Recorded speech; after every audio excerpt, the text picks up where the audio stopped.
Sejam bem-vindos a este vídeo. O meu nome é Pedro Rodrigues Ribeiro, sou psicólogo. E hoje eu gostaria de fazer algo que é dar-vos uma breve, espero eu que seja breve, história sobre a hipnose. Porque eu acho que é uma coisa que falta e que não tenho bem a certeza se já fiz isso ou não, mas nunca é demais relembrar. Primeiro de tudo, eu quero dizer que tudo aquilo que eu vou dizer agora, e que normalmente digo sempre, mas enfim, é com base não só em formações adquiridas, formações feitas, mas também em literatura que eu consumo. Portanto, nada disto que eu digo é sair da minha cabeça, da minha tola, da minha vontade. Pronto. Dito isto, vamos então começar. Bom, hipnose, ao contrário daquilo que algumas pessoas podem pensar, é uma abordagem, é uma área que é uma criança comparativamente com outras abordagens ou histórias de outros campos. A hipnose efetivamente tem uma pouca centena de anos, pelo menos sobre aquilo que nós conhecemos como sendo hoje em dia hipnose. Claro que se nós formos fazer um estudo histórico e antropológico, civilizações antigas já tinham rituais que de alguma forma se podiam se assemelhar a serem algo que hoje em dia podemos estar acostumados a ver como rituais hipnóticos, como os templos de sono na antiga Grécia, na antiga Roma, como também algumas das cerimónias nos templos e na cultura egípcia, até mesmo em civilizações, e a passar a palavra e a cura pela palavra antes de Cristo, os templos ou os oráculos de Delphi na Grécia, todas essas todos esses momentos, todas estas contextualizações históricas das civilizações são muito semelhantes a algo que podemos considerar de rituais que hoje em dia hipnose também utiliza. E portanto, tudo isso já vem de uma longa tradição histórica.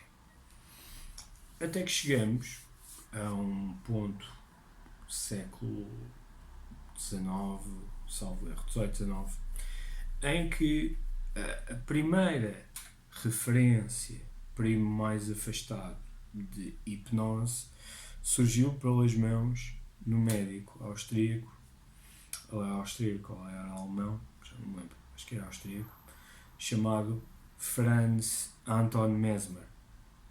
Mesmer era um médico que ao mesmo tempo tinha também um fascínio pela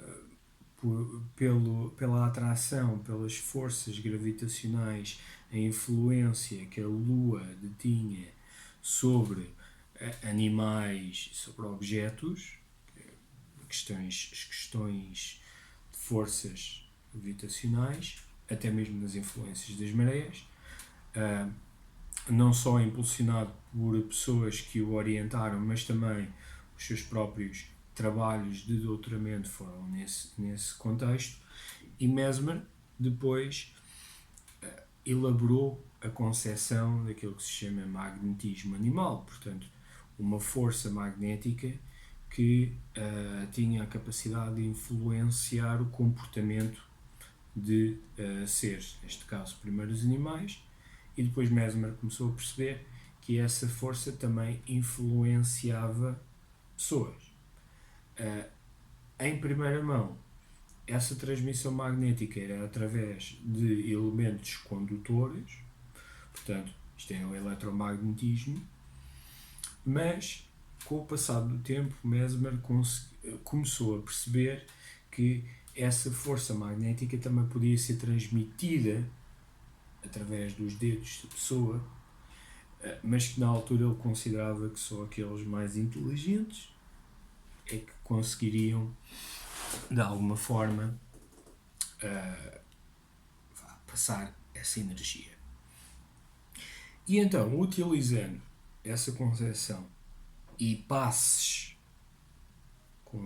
passes mesméricos ou passes com as mãos, e obviamente também algum efeito de sugestão, aquilo que Mesmer fazia era, com os seus pacientes, fazia esses passes, sugeria à pessoa para fechar os olhos, para se focar nessa energia, e aquilo que acontecia a dada altura, que a pessoa começava a desenvolver convulsões, depois parava, quase que fosse como sentido de desmaio, e quando ela abria os olhos e voltava a estar num momento, supostamente, ela estaria curada da problemática em si. E Mesmer começou a desenvolver uma grande fama, uma grande reputação nesse género de abordagens. Claro que na altura a comunidade científica, especialmente a médica, as intervenções eram muito ligadas com as lobotomias, com as operações, com os ensanguamentos, com aquilo que era a ciência médica naquela altura, e que, portanto, as práticas de Mesmer era algo que enfurecia a comunidade médica. A tal ponto que Mesmer viu-se obrigado a sair do seu próprio país e acabando por se posicionar em Paris, França. Já em Paris, Mesmer começou ou continuou a ganhar, a construir, a aumentar a sua reputação, desta vez estando em mansões, em palácios bastante arquitetónicos e muito ostentativos, sempre vestido com roupas e vestes ornamentadas a fios de ouro, portanto com um ar muito valioso, como se fosse alguém extremamente importante. E numa dessas salas ele tinha um conjunto de tinas com água, tinas elas metálicas e que tinham vários condutores também metálicos, de modo a que ele pudesse agarrar num grupo de pessoas, colocá-las à volta desse engenho e poder então passar a sua força, o seu magnetismo, para todas essas pessoas serem magnetizadas ou mesmerizadas, como depois começaram a ser chamados, em simultâneo. E isso era tido como grandes eventos, como grandes festas. Aliás, Mesmer era um pouco um animal de borcas. Tal como aconteceu no seu próprio país, a comunidade médica francesa foi aos arames com tudo isto que estava a acontecer. E então, na altura, o rei, se não me engano, Luís XIV, ou XVI, acho que é o XIV, o que ele fez foi ordenar a criação de uma comissão científica que tivesse como objetivo avaliar aquilo, portanto, o que Mesmer apelidava como mesmerismo, e perceber se de facto aquilo era real e se de facto era eficaz.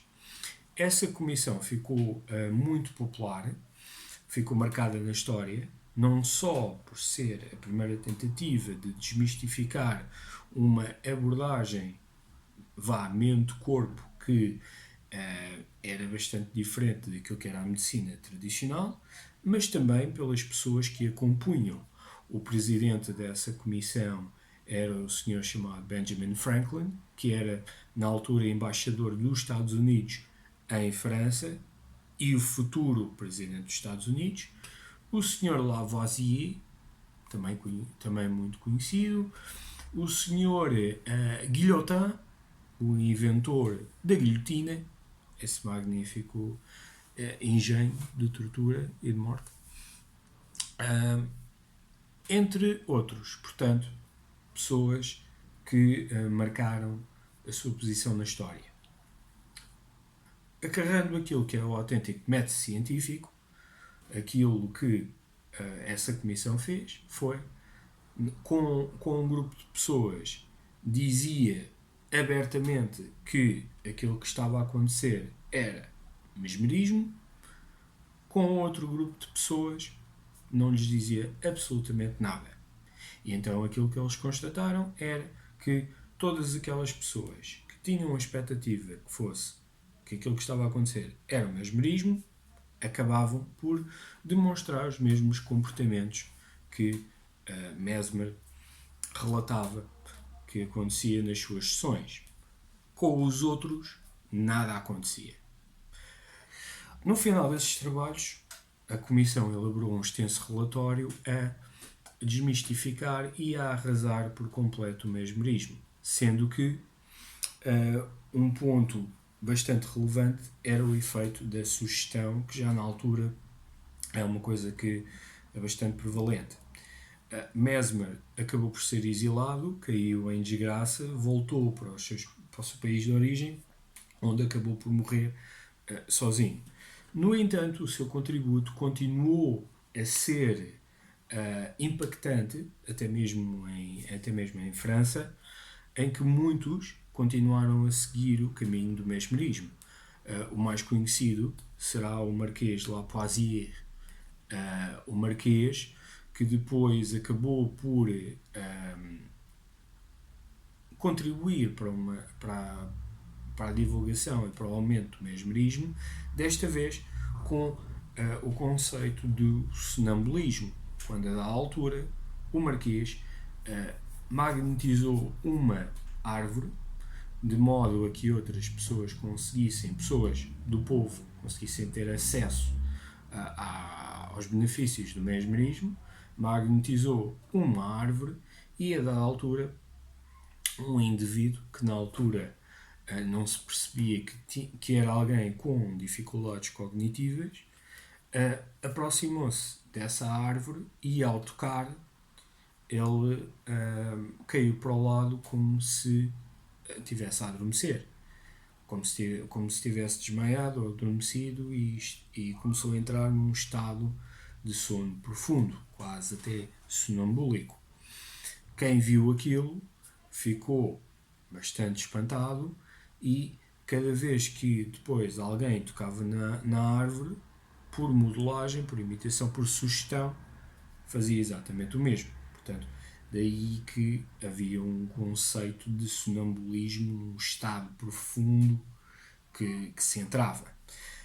Claro que os portugueses também tiveram um quê no mundo do mesmerismo, e a figura mais relevante foi o José Custódio de Faria, também conhecido como o Abade de Faria.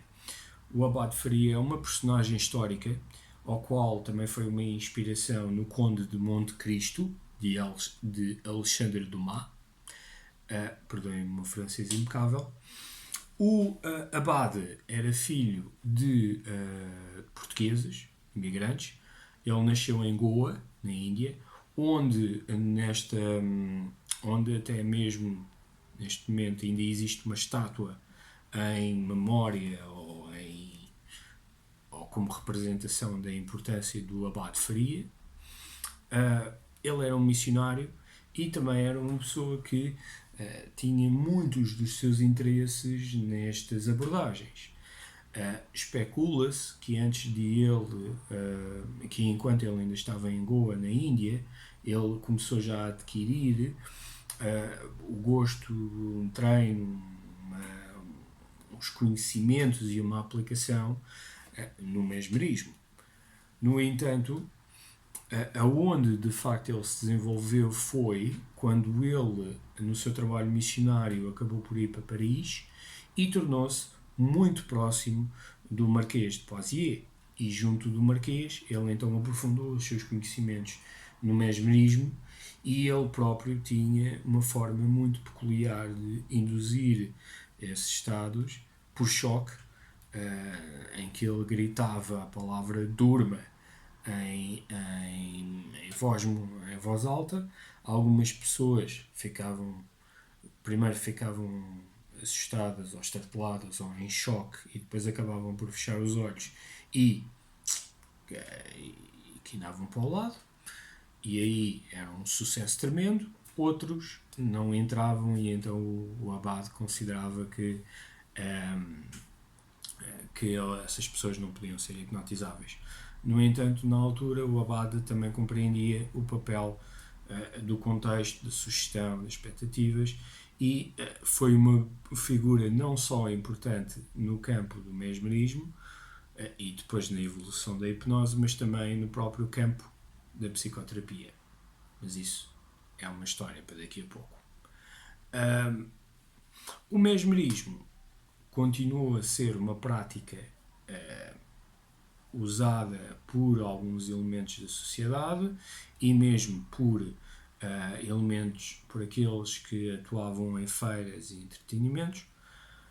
Claro que não poderíamos deixar de passar o nome de James Isdale, um médico cirurgião escocês que durante muitos anos esteve a trabalhar em Índia, e na Índia ele utilizava o mesmerismo como uma alternativa a induzir estados de anestesia e de analgesia, de modo a que ele pudesse fazer operações sem recurso a fármacos.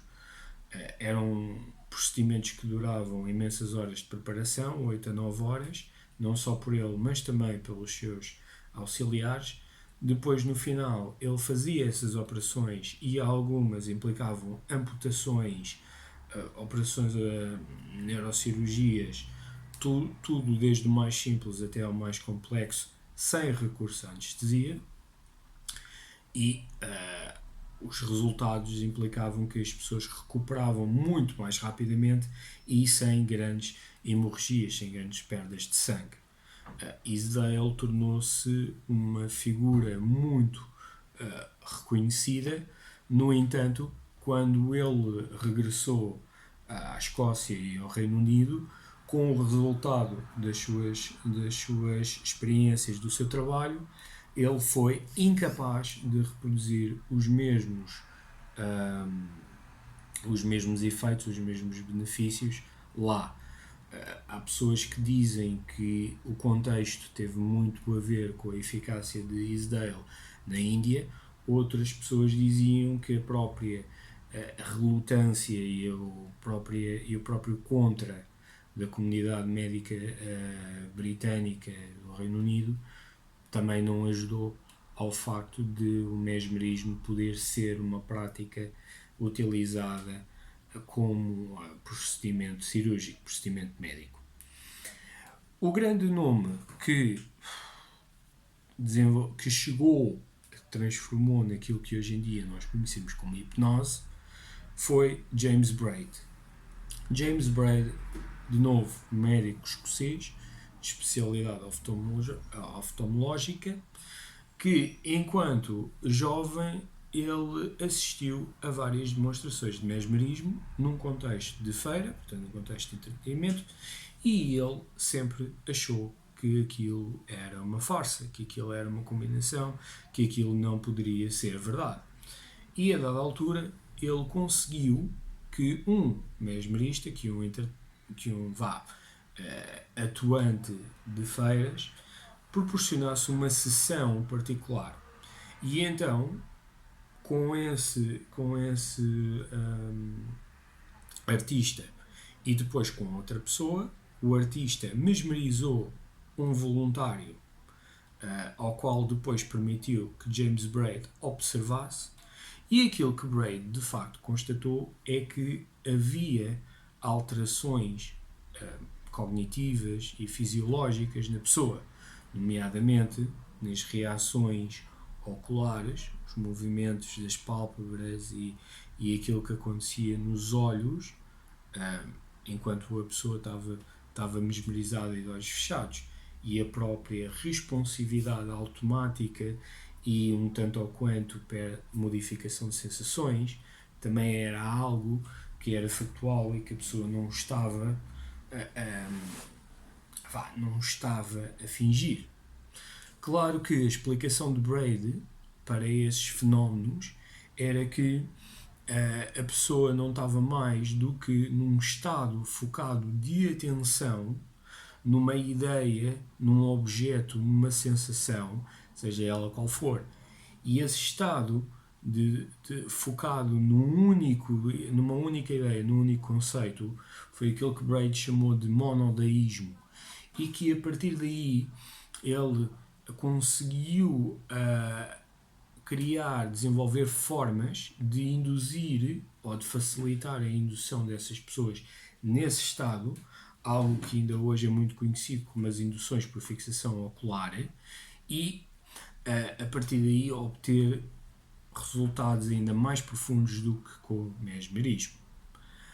É debatível se foi de facto Braid a primeira pessoa a publicar o termo de hipnose, hipnotismo ou neurohipnotismo. A verdade é que, se ele não foi o primeiro, pelo menos foi aquele que mais popularizou. Até ao ponto em que o próprio Braid reconheceu que o termo gerava mais polémica do que seria adequado, já que hipnose vem do grego hypnos, que é o deus do sono, e hipnose não é um estado de sono, é um estado focado de atenção. E daí que o próprio termo também é indutor de vários mitos. Apesar de todos os avanços e de hipnose começar a ser praticada ao longo do tempo, houve aqueles que começaram a elaborar as suas próprias abordagens ou explicações para esses fenómenos. E foi daí que surgiu aquelas que são consideradas grandes guerras de escolas de hipnose. Das mais populares vem por parte de Paris. Em Paris estava situado, e ainda continua a estar situado, o Hospital de La Salpêtrière, que na altura era um hospital psiquiátrico e que agora é um local de ensino. Esse hospital, a dada altura, tinha dentro do seu conjunto de médicos um senhor chamado Jean-Martin Charcot, um homem que se tornou muito preponderante, especialmente na sua explicação de fenómenos neurológicos como as epilepsias, ou mesmo a sua justificação, a sua explicação para o fenómeno da histeria. E então Charcot considerava que a histeria e o comportamento sobre a hipnose tinham muitas semelhanças. Daí que a histeria seria uma condição mais psicossomática e que só aqueles que eram indivíduos altamente sugestionáveis é que poderiam ou que eram histéricos. Portanto, havia uma relação direta entre sugestionabilidade hipnótica e histeria.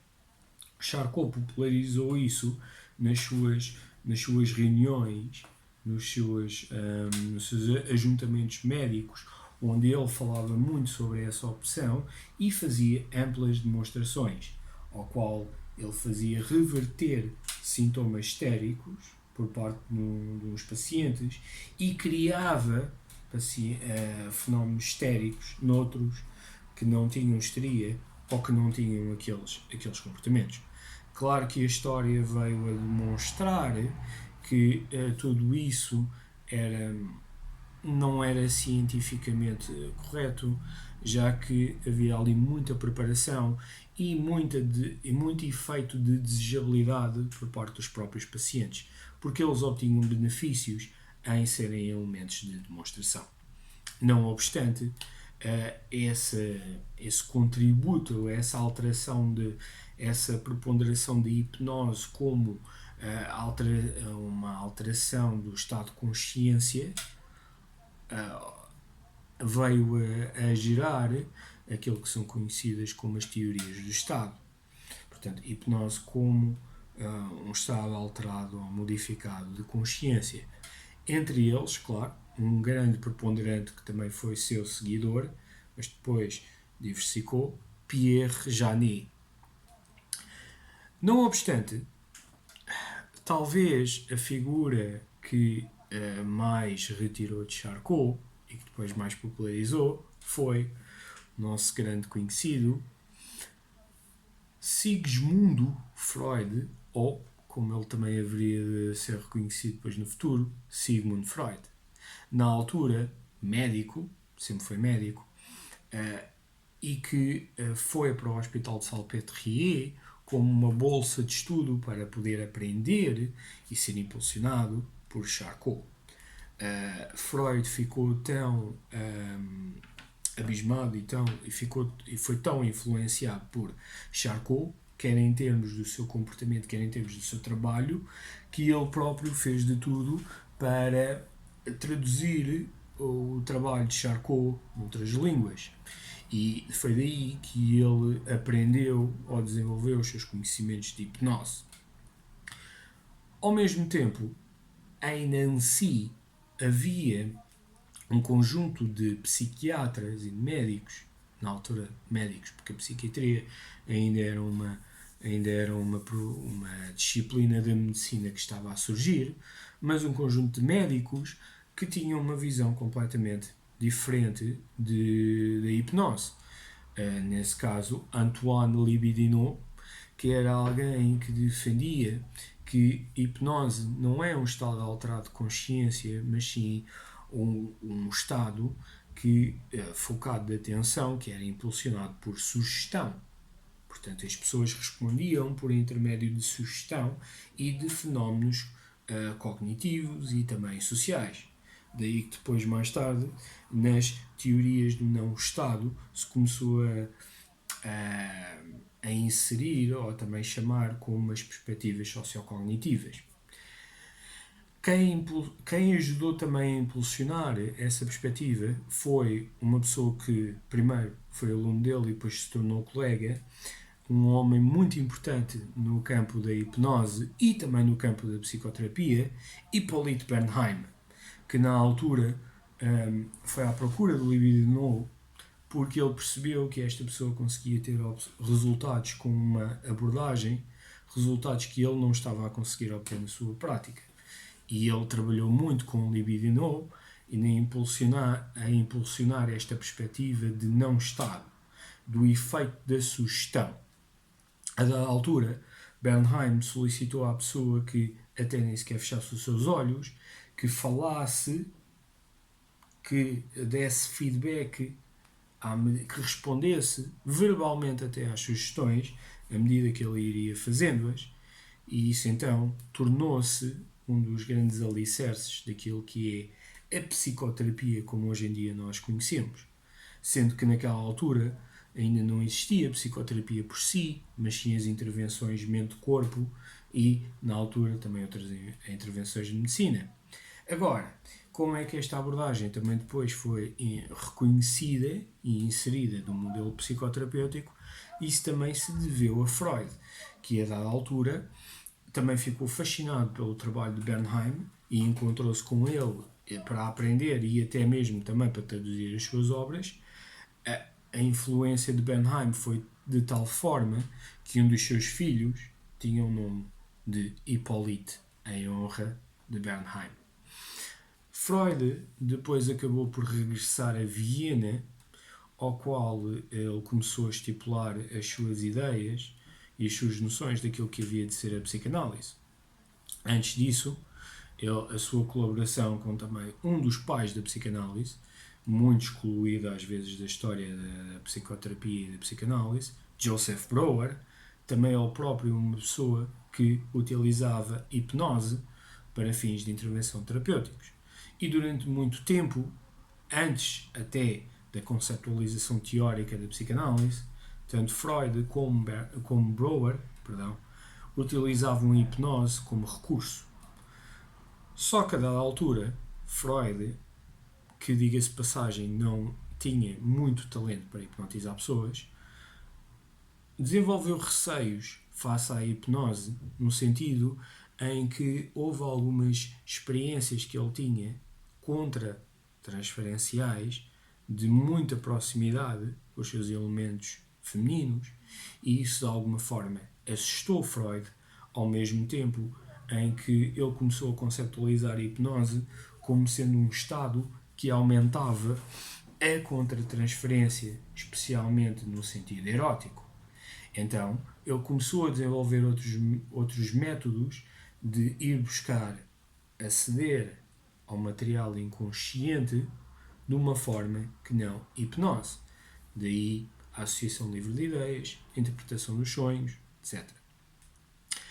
Como tudo aquilo que é típico em Freud, o que a dada altura ele achava que era uma boa ideia, noutro momento já não era, e era completamente arrasado por ele. A dada altura a cocaína era muito bom, depois quando isso começou a dar problemas, cocaína já era péssimo, apesar dele sempre ter continuado a tomar, tal como aconteceu em hipnose. Portanto, o primeiro grande impacto de hipnose no mundo terapêutico, no mundo médico, foi de facto por Freud. Portanto, hipnose sobreviveu nas mãos, infelizmente, dos artistas de entretenimento, portanto, nas feiras, nos circos. Hipnose tornou-se uma ferramenta de entretenimento. A sua entrada na comunidade médica, ou a continuação da entrada na comunidade médica, foi também cada vez mais difícil, até porque na altura outros fármacos começaram a ser desenvolvidos, como por exemplo o clorofórmio, que era algo muito mais, supostamente mais eficaz na anestesia e na analgesia. Hipnose começou a ressurgir novamente como sendo um método eficaz no tratamento daquilo que era o stress de guerra, portanto, perturbações de stress pós-traumático, ou shell shock, como os americanos diziam, na Primeira Guerra Mundial, durante a Primeira Guerra e a Segunda Guerra. Só que, na altura, quem tinha formação, ou a maneira como depois os médicos eram ensinados hipnose, eram através desses artistas de palco, que era uma hipnose, um método de hipnotizar muito direto, muito baseado na autoridade, tal como nós vimos nos espetáculos.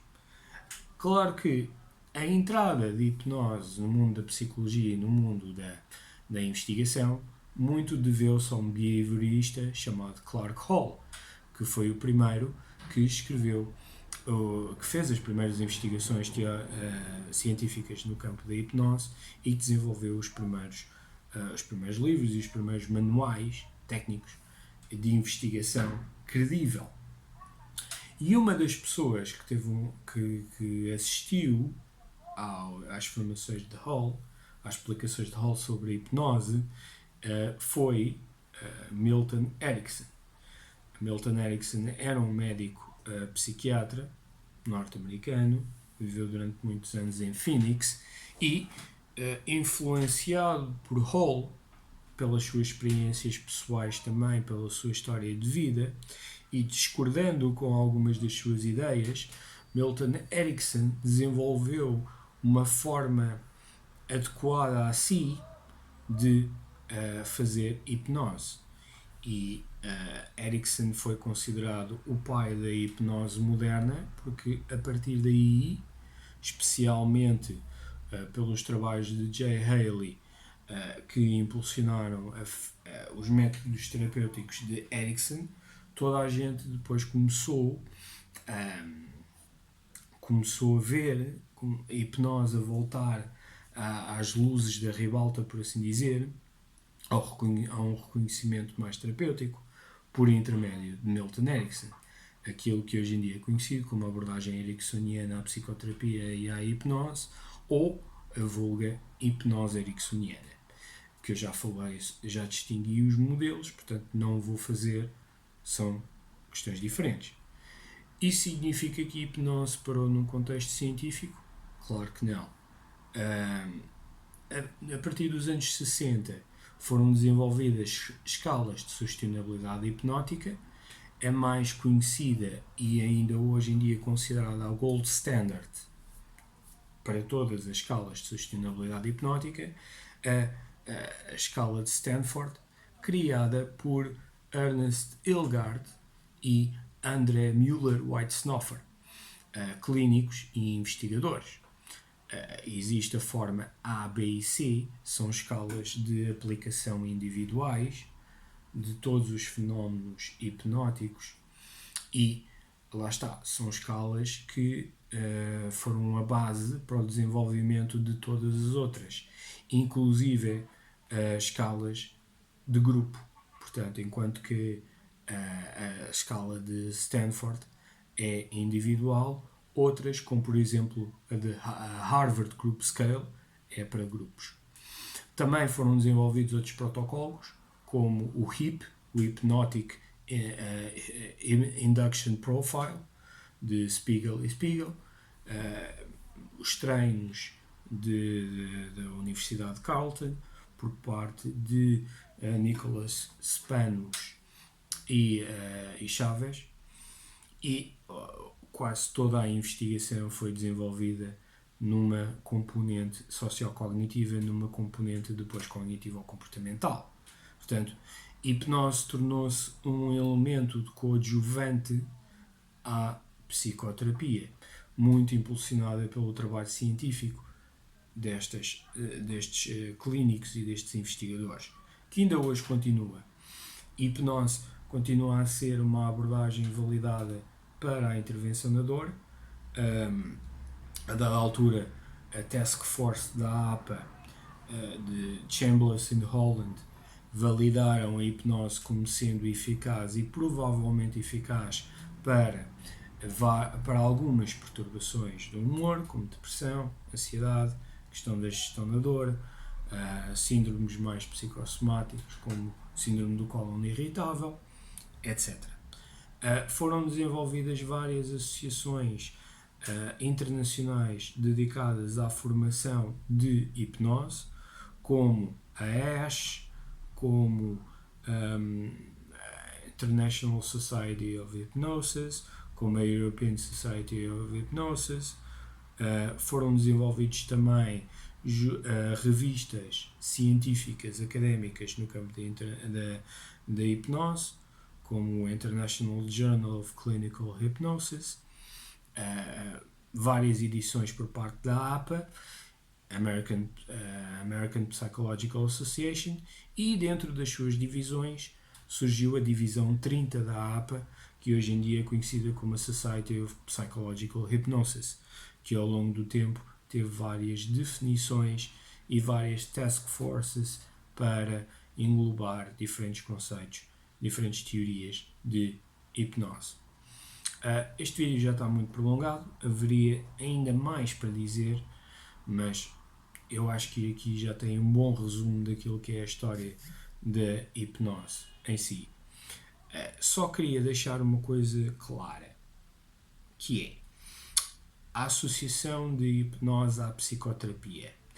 Embora essa associação tenha começado com a psicanálise e dando crédito à psicanálise, que é mesmo depois de Freud ter abandonado a hipnose e ter feito uma campanha contra a hipnose, houve vários psicanalistas que continuaram a utilizar a hipnose nas suas intervenções, como Louis Wahlberg, como Erika Fromm, como John G. Watkins, etc.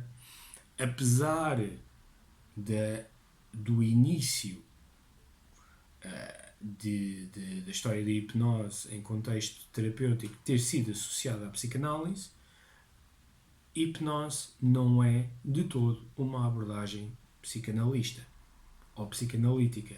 Ela pode ser utilizada em psicanálise, assim como ela é utilizada noutros modelos psicoterapêuticos e conceptuais.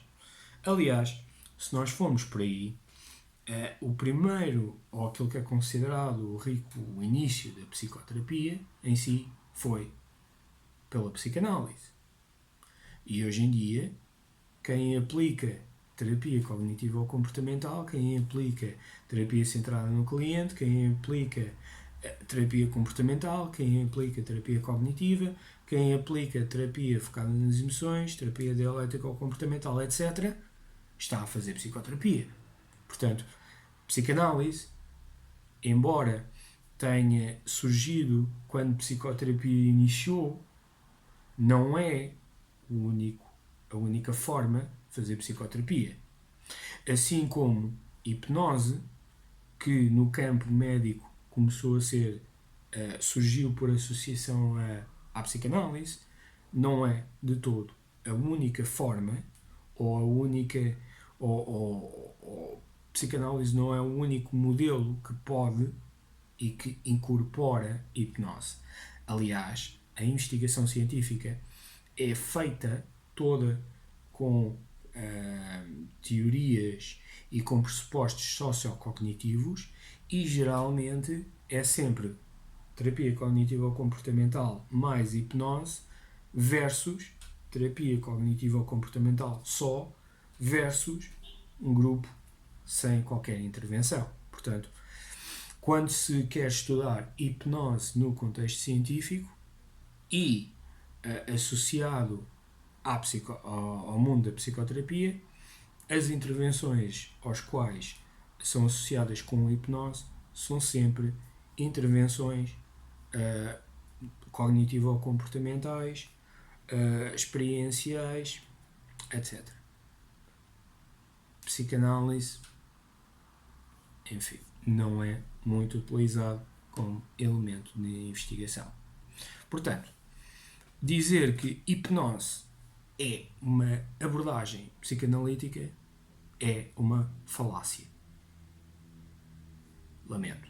Contexto histórico não é isso que demonstra na evolução de hipnose. Claro que quem aprendeu psicologia e aprendeu numa tradição analítica, a história da hipnose acaba quando Freud abandona a hipnose. Mas o que é um facto é que, embora tenha acabado aí, supostamente, pequena aventura de hipnose com psicanálise, a aventura de hipnose no mundo da psicoterapia continua a desenvolver-se. Obrigado por terem estado aqui. Se gostaram deste vídeo, partilhem, subscrevam. Fiquem bem, protejam-se e até uma próxima.